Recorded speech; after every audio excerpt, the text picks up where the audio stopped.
Hello guys, welcome back to my new video. আজকে আমি আম চুরি করে খেলাম।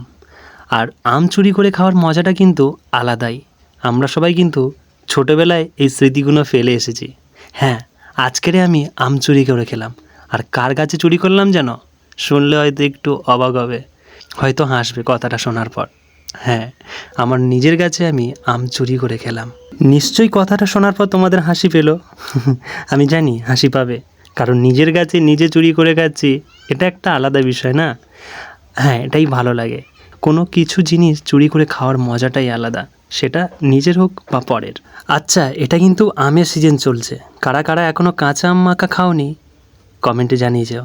আর যারা খেয়েছো তারাও জানিয়ে যেও। আমাদের কিন্তু টোটাল 3টে গাছ, আর 3টে গাছের ভিডিও তোমাদের দেখালাম। আর গাছগুলো রয়েছে একদম ফাঁকা জমির মাঝখানে, চারিদিকে ধান তোমরা দেখতেই পাচ্ছ। আমাদের কিন্তু 2টো গাছ মিষ্টি আম আর একটা গাছ টক আম।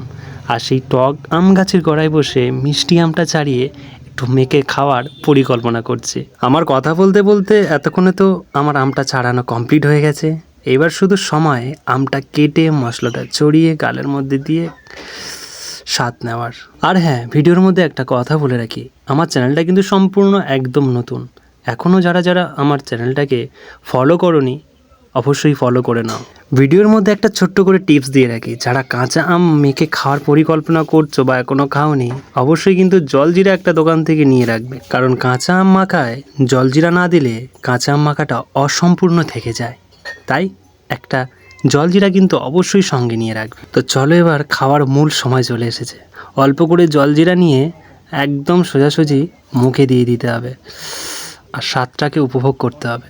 তো চলো, আমি আমটা খাই আর তোমরা ভিডিওতে একটা লাইক করে ফলো করে দাও।